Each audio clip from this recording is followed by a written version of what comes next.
You're listening to Honestly Aging by VigRHealth, a podcast where we explore what it's like getting older, the peaks, the valleys, and everything in between. In this season of Honestly Aging by VigRHealth, we're covering topics related to solo aging. I'm your host, Cheryl Proska. Let's grow old together.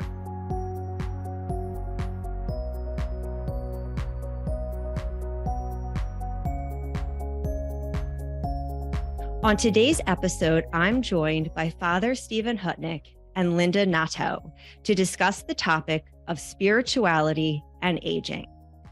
Father Hutnick has served as a priest for over 36 years, and he's also served as chaplain at the Coatesville VA Hospital. He received his bachelor's degree in philosophy from St. Basil College and his master's degree in theology from the Catholic University of America. He is also a marital and personal counselor and an associate professor of pastoral theology at the Sofia Ukrainian Orthodox Seminary. Linda is a care coordinator with Friends Life Care. She began her career in molecular biology research before earning a degree in nursing. Since then, her focus has been on geriatric and holistic care. Linda enjoys helping older adults live the best life they can.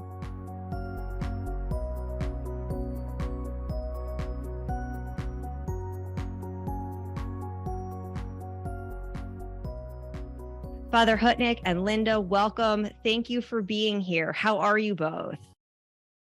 Doing well, thank you, Cheryl. Happy to get with you. Yes, thank you for inviting us. Thank you so much for being here. It is an absolute pleasure. You both are joining me today to discuss spirituality and how it relates to the aging process. I am looking forward to having both a spiritual expert and an aging expert here to dive into the conversation. So to get started, can you let us know how you both know each other? Sure. I'll start, Father.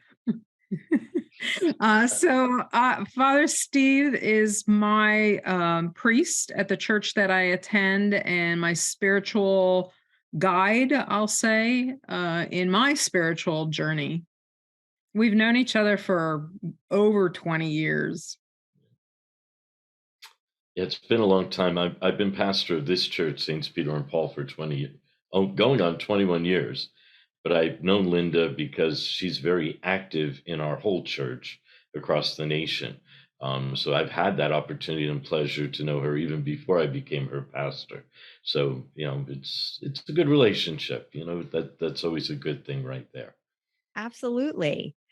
Now, to get the conversation started about spirituality, can you both share with us why do we care about spirituality in the first place?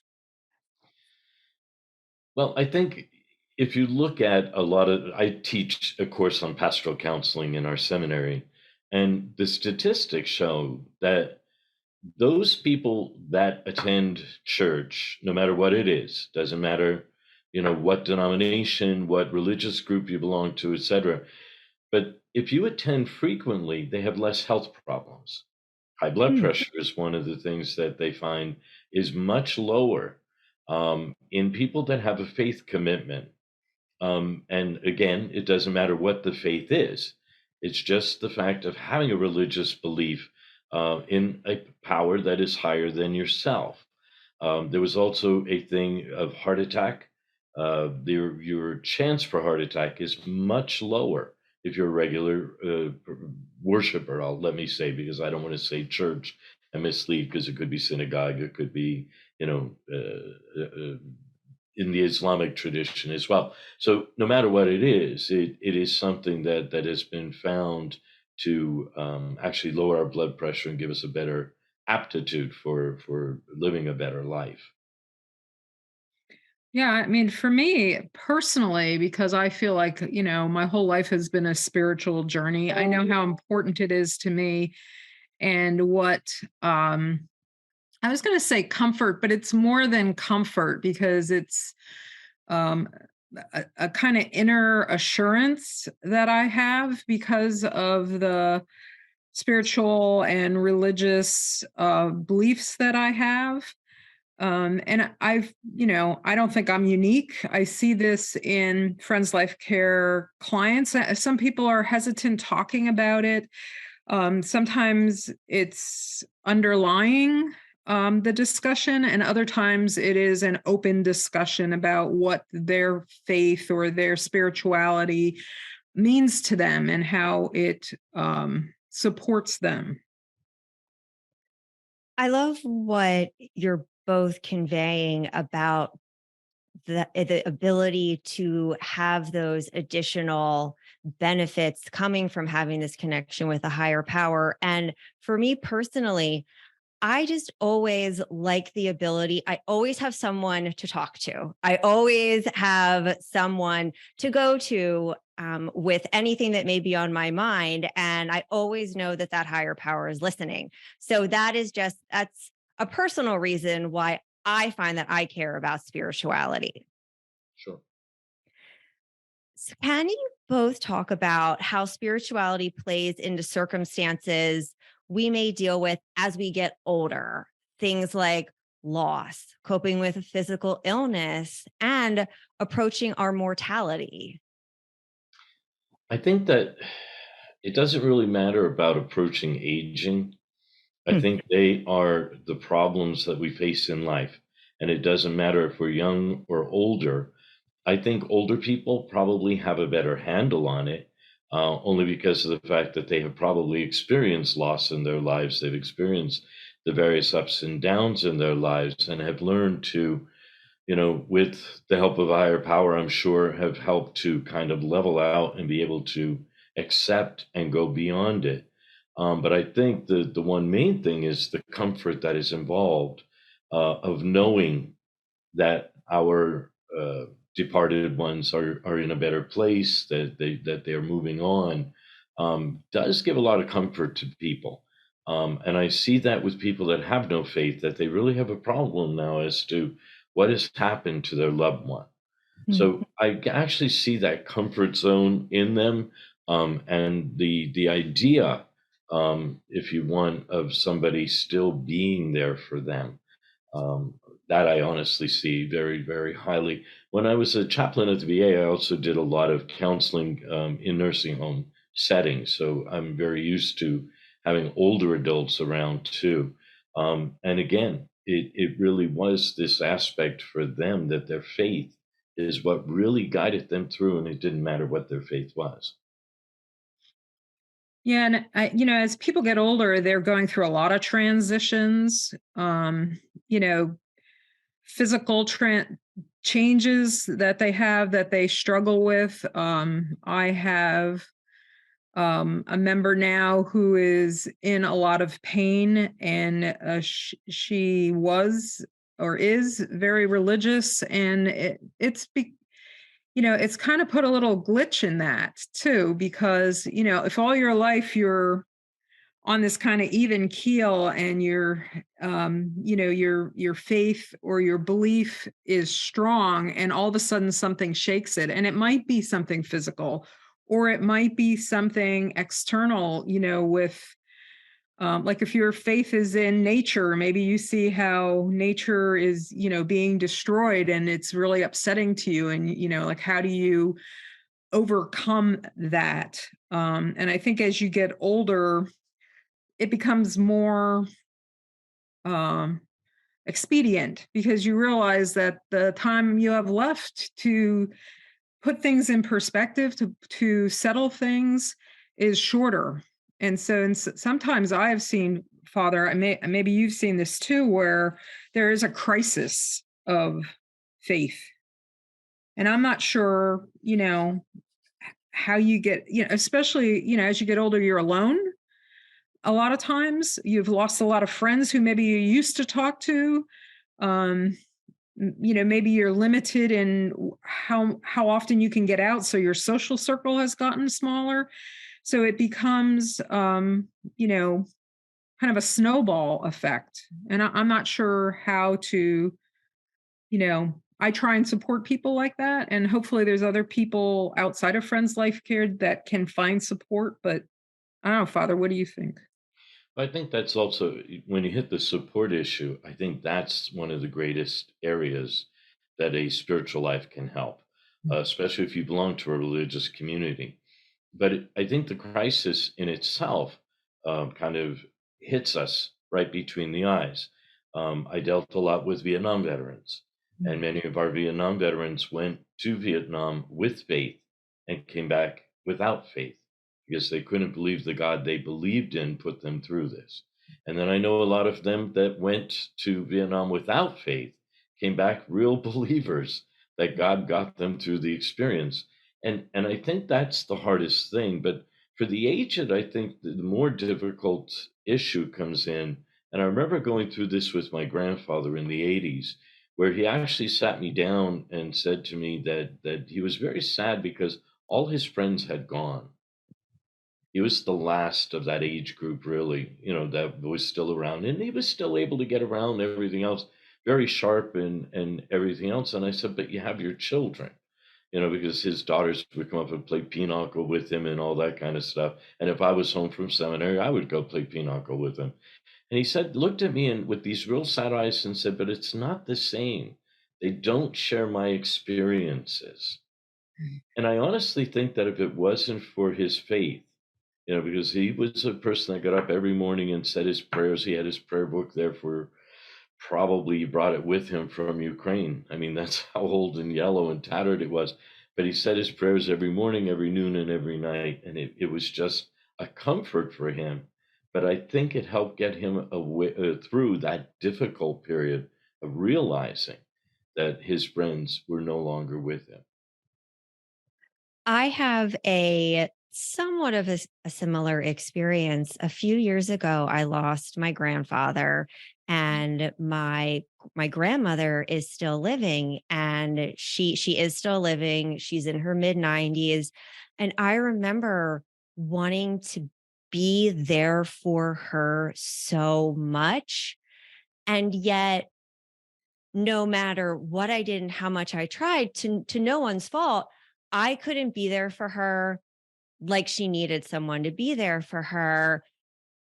She really needed someone like her sister, for example, who had gone through that, had lost a spouse, was older, and had been through so much. And that was really hard on me. So I just see that even from the perspective of the older adult and the other people trying to be there for them, it just being a challenging point. And she did have her faith to turn to, which I know did help her through that time. Absolutely. And it's just the challenge that you look at because like I said, you were exactly correct on that. I could not be, my 86-year-old grandfather's confidant because I Mhm. didn't understand his experiences. And actually, it was after his death that I learned more about his life, Mm. which one of his sons had filled me in that I never knew, that he went actually to New York City before he went to the small town of Centralia, Pennsylvania, where I was born and raised. So, I think it's one of those you can be there for them, and I think they do appreciate the fact that you want to take the time and you're expressing concern and your love, but it is different. There's just no two ways about it. And sometimes that's why I do recommend people going, especially as they're older, if they're able to, they're not housebound, to get out and to go to a senior citizen center, or, just to get out a little bit as much as you can, just to be with other people. I think that's always a big comfort zone as well. But I think it is much better if an elderly person can be with somebody else that is in the same, at least, age group. Mhm. And this segues beautifully into the next topic that I wanted to cover. And you started to cover it. And if there's any way to expand on what are actions someone could take to explore or deepen their spirituality, and also people who might be experiencing I wrote down a loss of faith or a crisis in their faith. Mhm. Do you want to start that one, Linda?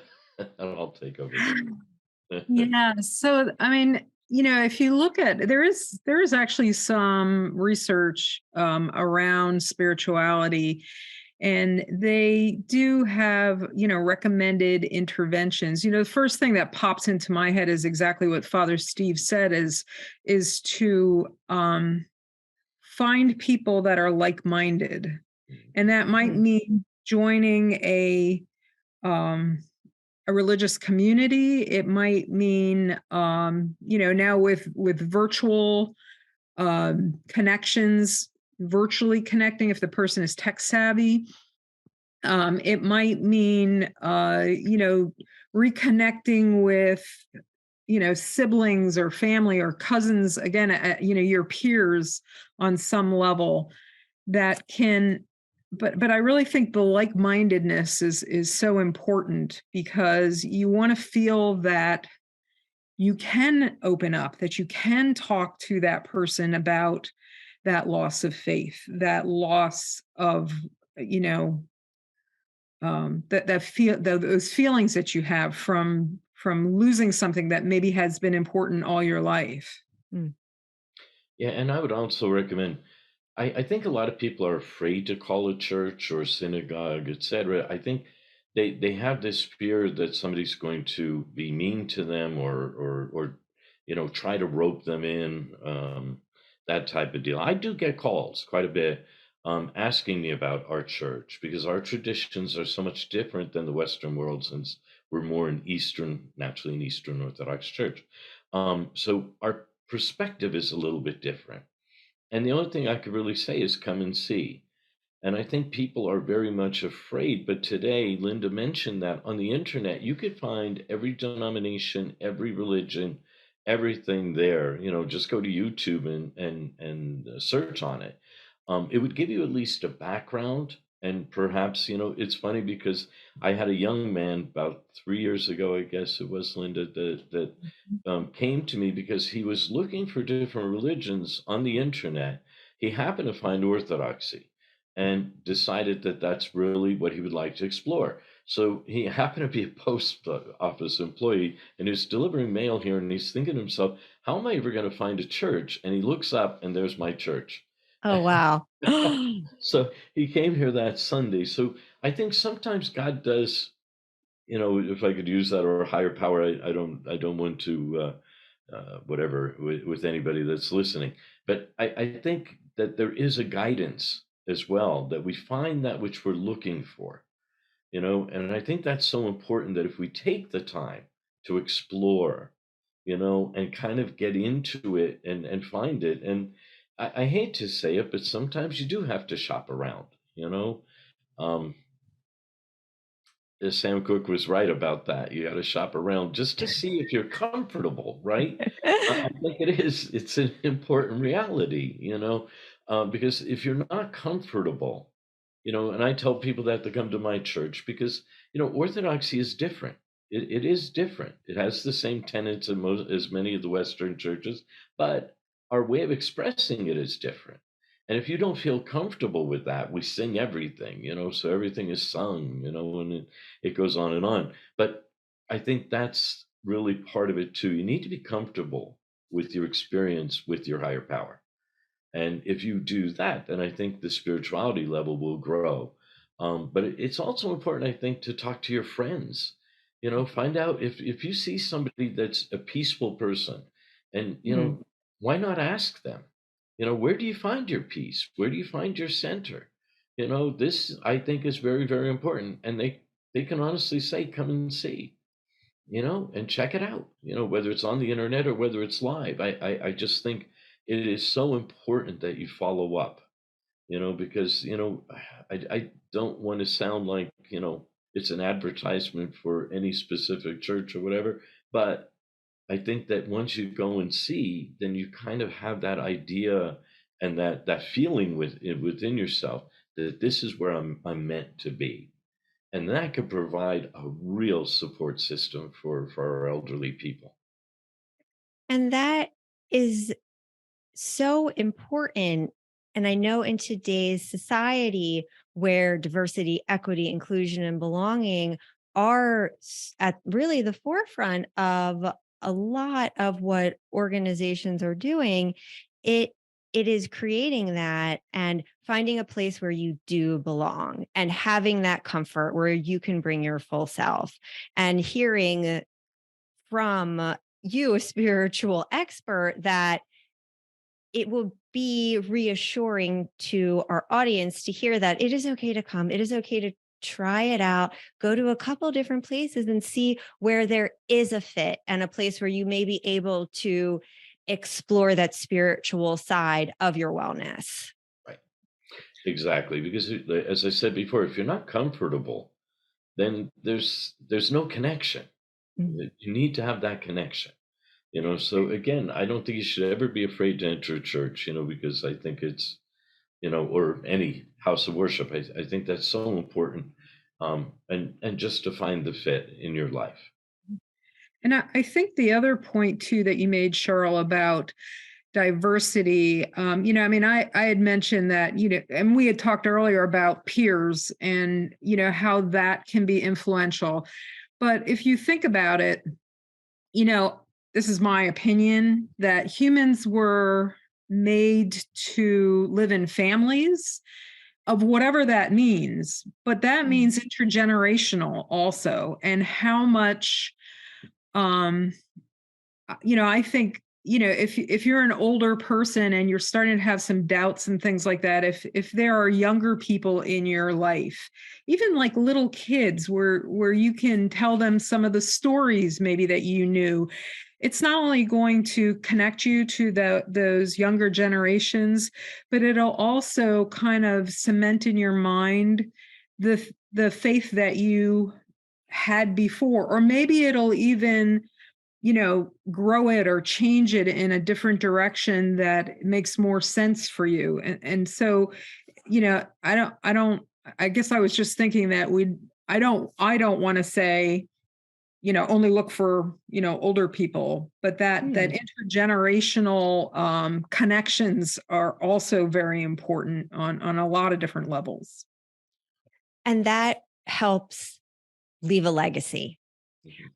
And we are focusing on solo agers in a lot of these episodes. And such a beautiful way to leave a legacy is through telling your story Yes. and through sharing your life experiences exactly with younger generations, the middle generation, the older generations, to just impart all of the wisdom that you have.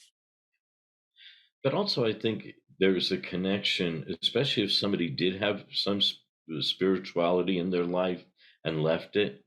I always tell the story when I was at the VA that I had naturally an older ward, and there was a gentleman there that did not talk to me for, I'm going to say, a year and a half to 2 years. And all of a sudden, one of the other chaplains asked if I would do this, play some religious music for some of the veterans. And all of a sudden, Amazing Grace was played because it was one of the songs I knew they connected to. And he began to sing. He began to sing right out loud, and he had a beautiful voice.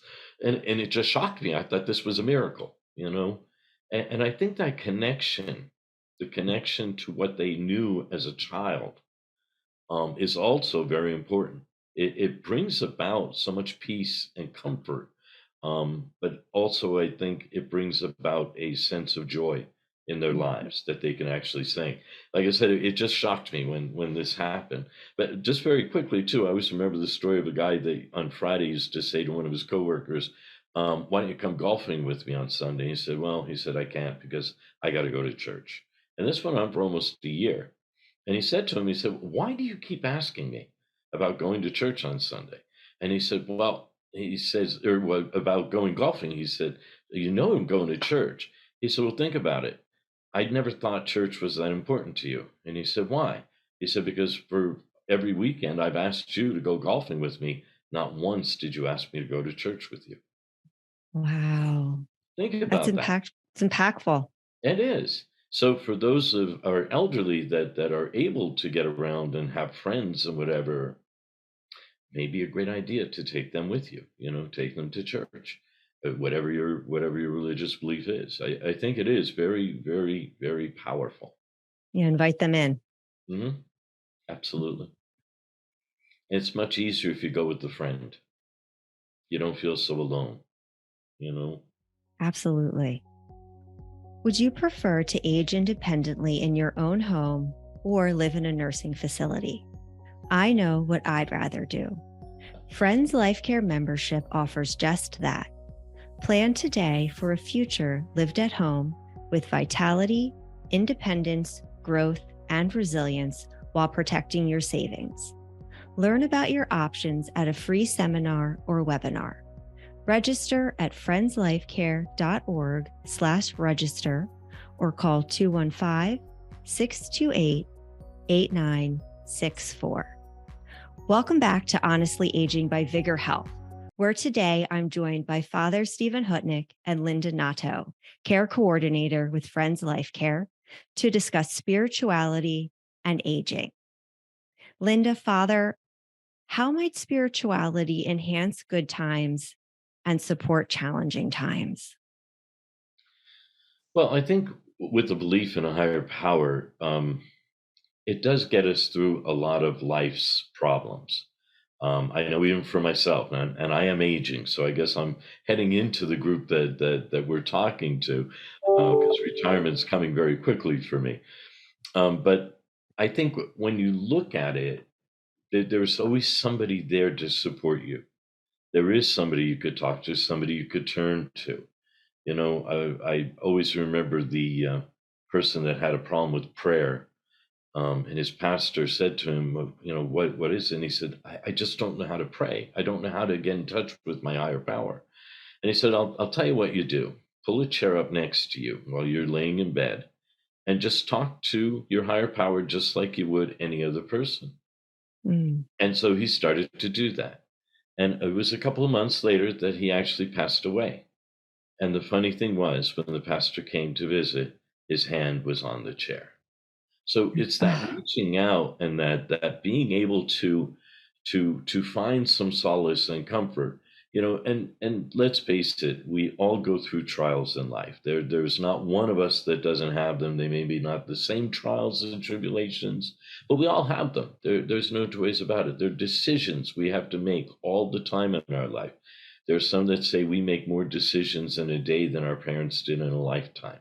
And that's probably true. I grew up in a small town. My parents grew up in that same small town, and they actually fell asleep in the Lord in that same small town.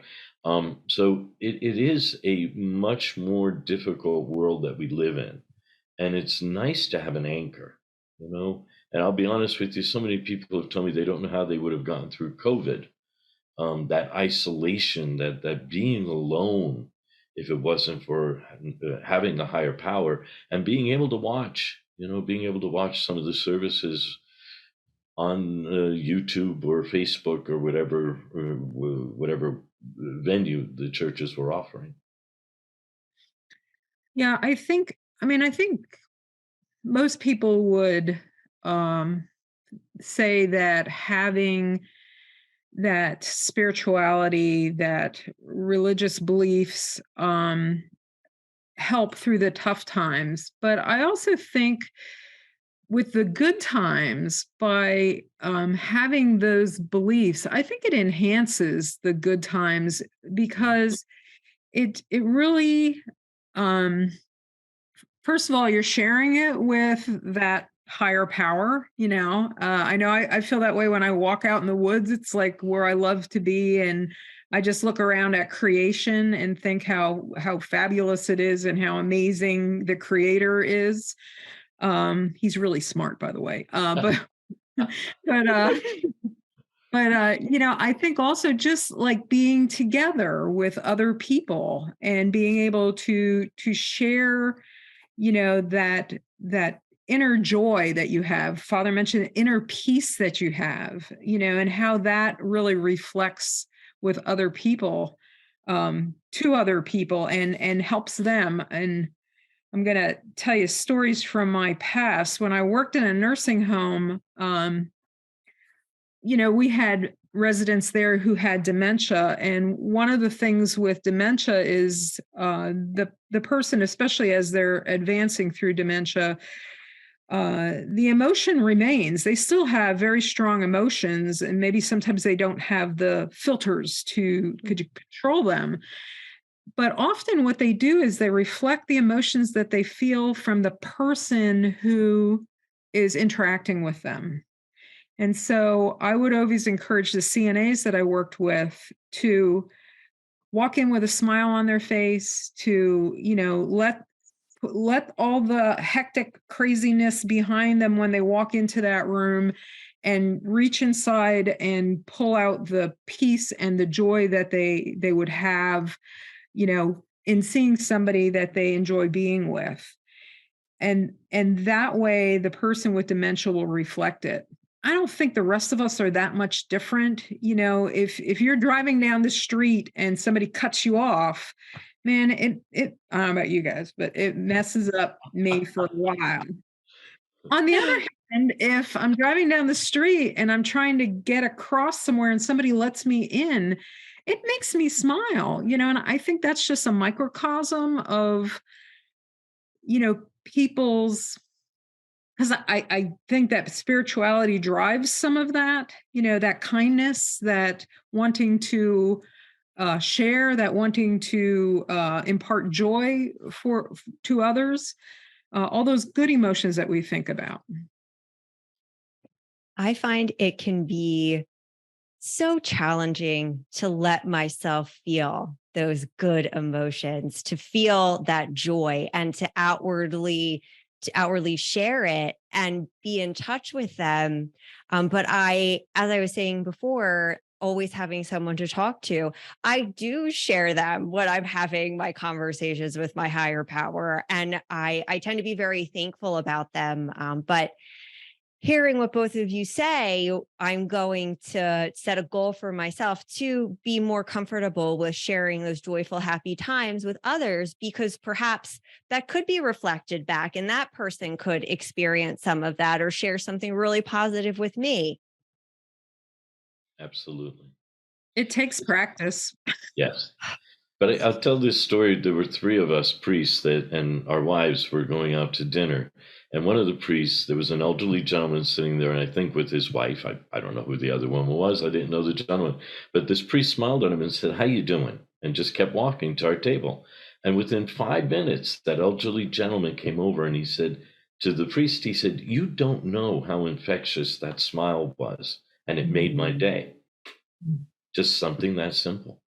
Just something that simple. So the next question I have may be a tough one. What might you recommend to people who have the question whether their life has been worth it? That is a tough question because I think we all go through that, every stage of our lives. What have we done, in our lives? And I shouldn't share a personal story, but I remember when I turned 30 and I wasn't a priest that many years. And I was so depressed that year because I'm thinking I'm 30 years old and what have I done? And it really was a tough year for me. Never experienced anything like that before. But I think it's a good thing because it helps us to look realistically at ourselves. But I think also we need to be able to take stock of the good things. I in our tradition, we do a confession, and people will come to confession and they'll tell you things they've done wrong. My question to them always is, what have you done right? You're telling me you've done these things wrong. Is it more frequent, less frequent? Are you getting better? Are you working more out of it? And all of a sudden they realize that, life does have its ups and downs, but you need to see the positive rather than the negative. What have you done? Well, I think when you look at your life, you're going to see a lot of things that you've done, whether it's helping somebody else in need, whether it was, being able to offer yourself for just to listen to somebody else, and be that comfort for someone else. I think that especially as we get older, that experience. And I could tell you, we had one of the women in our parish. She actually lived to be 104, I think it was 105. Yes. Wow. Yeah. And she was amazing. I was so thankful we put an elevator in the church, because she was able to get to church till she was about 103, I guess. But the kids flocked to her. She was like this great grandmother that they may not have had. They just loved being around her. And she was such a sweetheart. I mean, I miss her terribly. It was one of those that, Linda's smiling. She knows that feeling. She just made you feel so good, and she couldn't see anymore because of macular degeneration. Is that the right word? But she could tell by your voice who you were. She could see the shadow of the being, and she never had a problem knowing me because of my big mouth. But it was just one of those that, it was just so exciting to see her and to see the relationship with the kids. And I think that's sometimes the big thing with our elderly. They don't realize the impact they can have on younger people, because their lives are full of experience. And I think that has to be shared.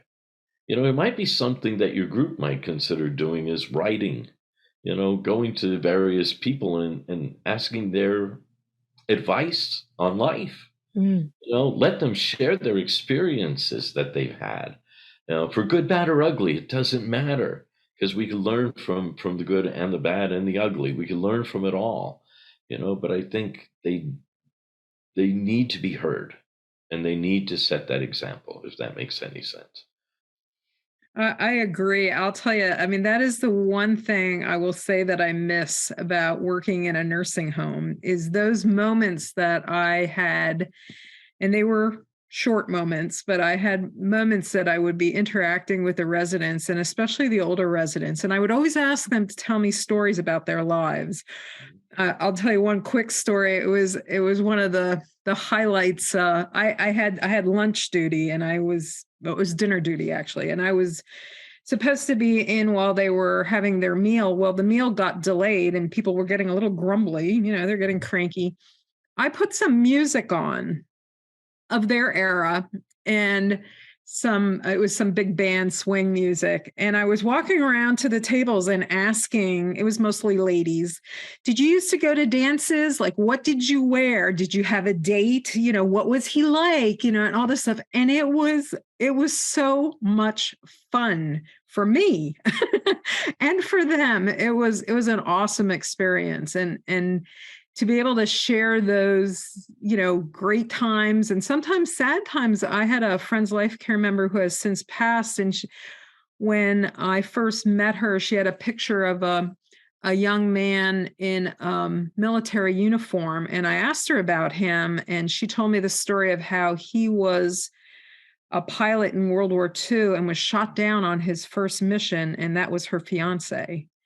She still had that picture of him, and she was 92. But that, talking about it, and, she still had a little tear in her eye about it and stuff. And it was such a wonderful story to hear, and how she got on with her life and, had another life, and, had a wonderful husband, but still had this thing in her heart for someone else. And the other thing that struck me when you were both talking was It's a Wonderful Life, that movie.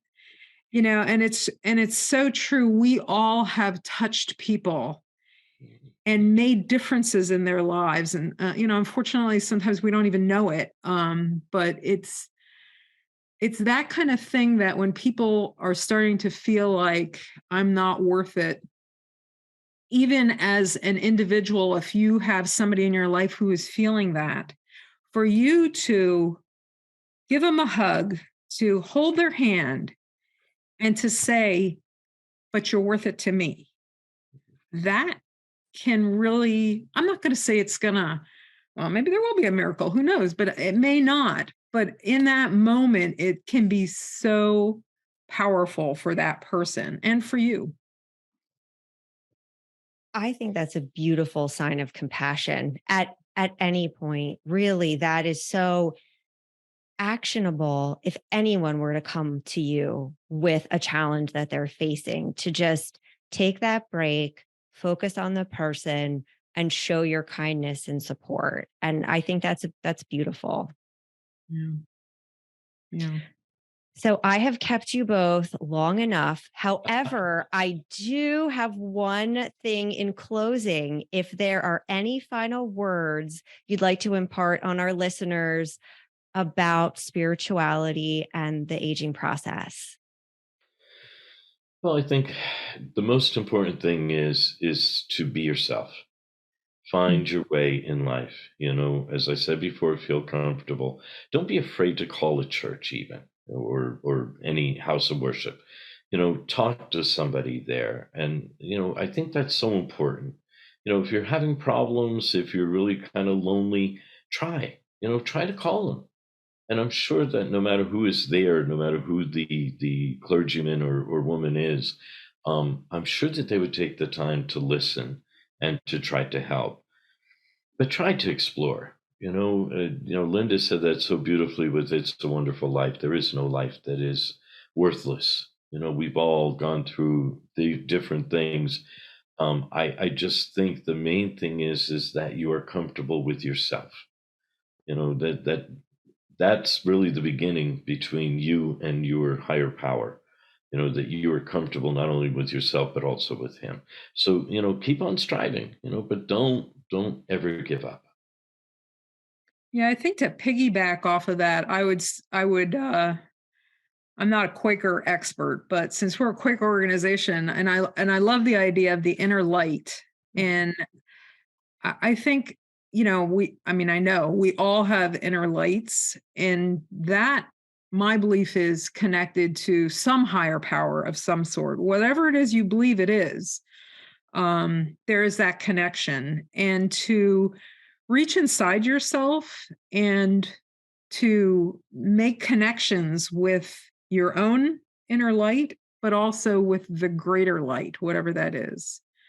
I think that can start your spiritual journey. And then certainly looking to experts, to, spiritual guides, to chaplains, to, what imams, rabbis, priests, ministers, whatever, yoga masters, whatever, to expand that further. Father, Linda, thank you for sharing your expertise and perspectives on spirituality and aging with our listeners.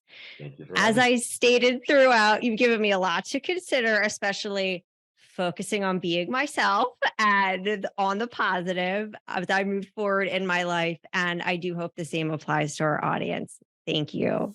Thank you for listening to Honestly Aging by VigRHealth. You can find links and show notes from this episode on our website at friendslifecare.org/podcast. Thank you to Father Stephen Hutnick and Linda Hnatow for joining us today. You can learn more about Linda by visiting our website at friendslifecare.org. If you like our show, please rate, review, subscribe, and join us next time. To learn more about aging with vitality, independence, growth, and resilience, subscribe to our blog at friendslifecare.org/blog.